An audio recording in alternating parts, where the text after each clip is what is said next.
On March 8, 2011, Andy Van Henhoek was sharing his computer screen. As he finished typing, it was clear that he had spent 7 days contemplating whether or not to publish a 2-line Facebook post. What he was about to do was extremely risky, and there was no guarantee it would work.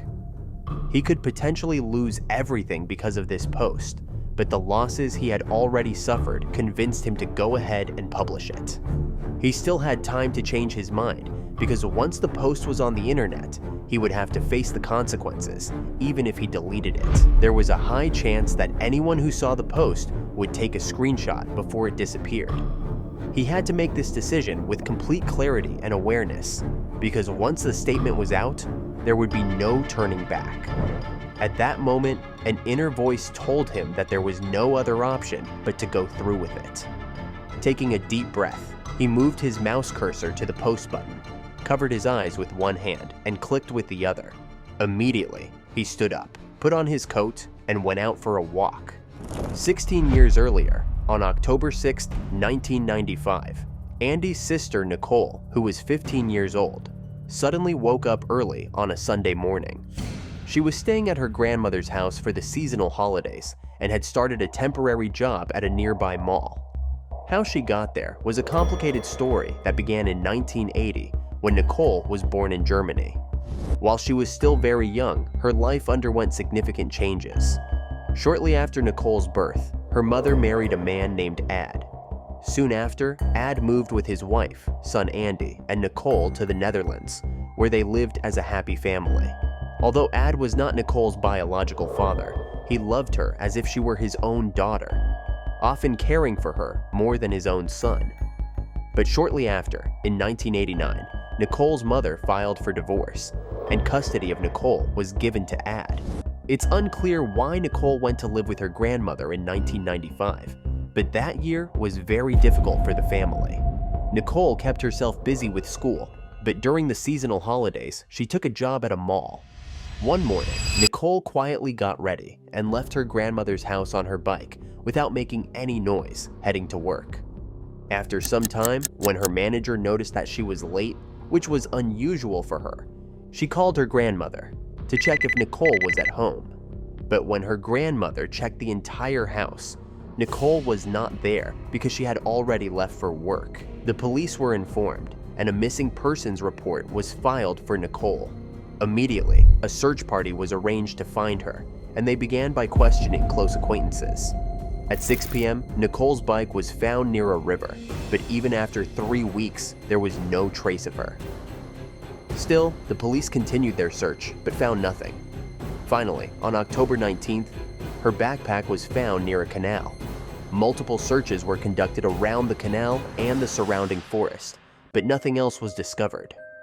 Then, on November 22nd, 7 weeks after she'd gone missing, Nicole's body was found in the bushes of a nearby town. Her body was covered with branches and leaves. The autopsy revealed that she had been attacked and brutally murdered. Nicole's hands, head, and ribs were injured, and her jaw was broken in 2 places. 6 days after her body was found, Nicole was buried in a local cemetery, with more than 1,000 people attending her funeral. A proper murder investigation began, with detectives starting by questioning close acquaintances. They first questioned Nicole's father, Ad, and her brother, Andy, as the police suspected them due to the fact that such incidents often involve close acquaintances. However, their investigation revealed nothing, so the police had to try again. The biggest clue they had was a phone call received on October 24th, when Nicole was still missing. The call came from an unknown person who claimed to be able to identify Nicole's killer, but hung up before providing any details. After this call, the police suspected she might have been kidnapped or even returned to Germany to be with her family. However, after her body was found, the phone call became crucial for the police. When they couldn't trace the caller, they made this information public in January 1996, hoping someone might come forward. Despite this effort, they were unable to identify the caller, leaving the police without any leads to solve the case. As time passed, the police made no progress, despite initially putting their full force into the investigation. Eventually, the case was reduced to just 4 detectives, but even they couldn't find anything. Gradually, the case went silent, and people, including the police, began to forget about it. Then, in 2004, there was another attempt to resolve the case. A small team of detectives was assigned to find new evidence, but they failed. Shortly after, this unit was also disbanded. Now, there was no progress at all in Nicole's case, and her killer was still free, with no one knowing who he was.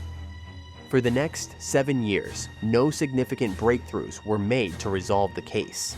During this time, Nicole's brother Andy moved to England and started a new life, but memories of the Netherlands still lingered in his mind. Then, on March 8, 2011, Andy's wait came to an end when he posted something on Facebook that changed everything. His post read, "I will be arrested today for the murder of my sister. I confessed and will get in contact soon." Right after making this post, Andy went to the police station, where he was arrested by British authorities. Later, on March 30th, he was extradited back to the Netherlands. After 15 years, bringing this information forward was no small matter. He was presented in court as a suspect, but the police found no evidence or testimony to prove that Andy had killed his sister. Since he himself confessed, he was taken to police headquarters for further questioning. However, after 5 days, the police released Andy due to the lack of evidence.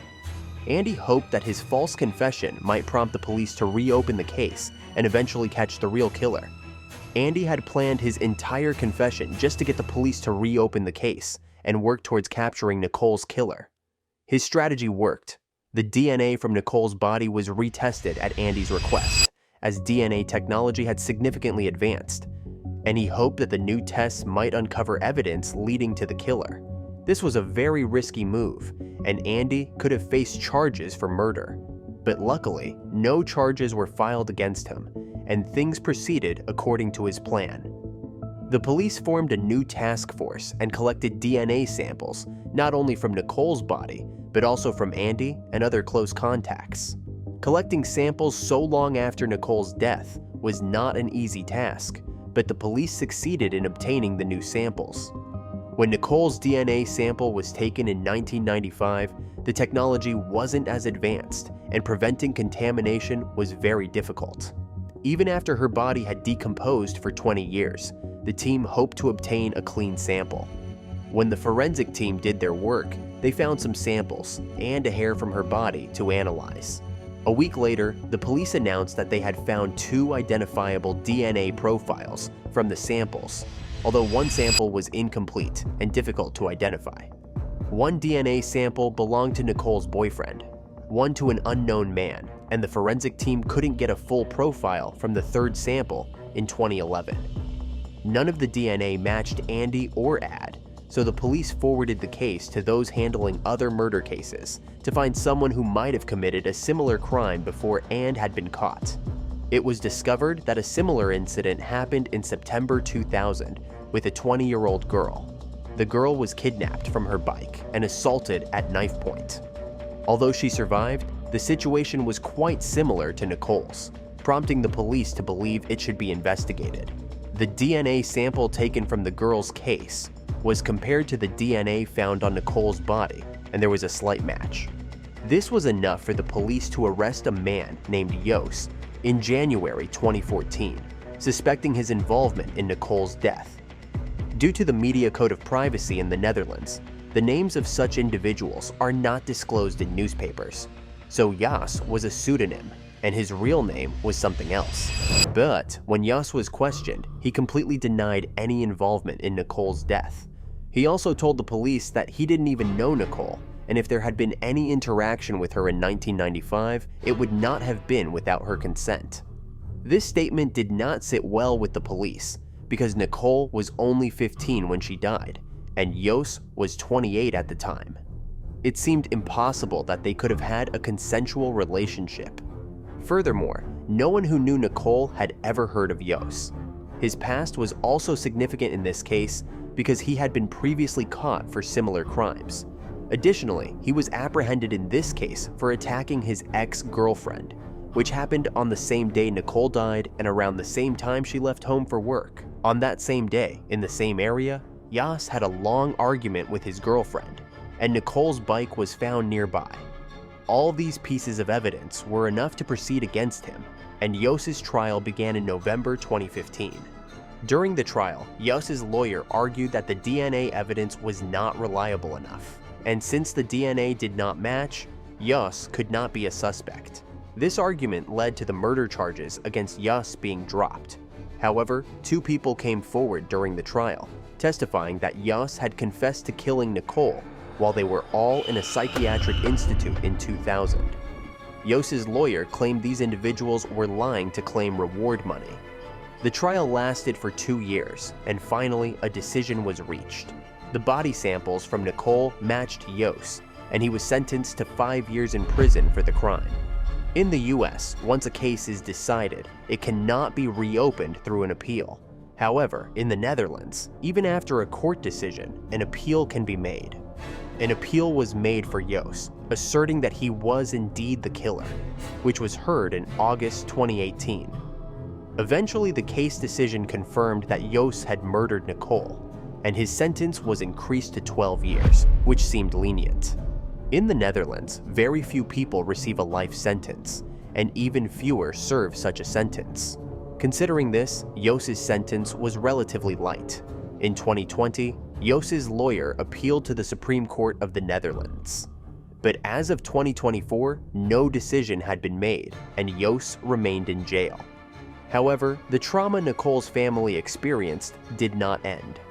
Andy's Facebook posts grew increasingly emotional, and finally, on August 27, 2021, he published his last post on Facebook, saying goodbye to everyone. After that, he disappeared, and no one knows where he went.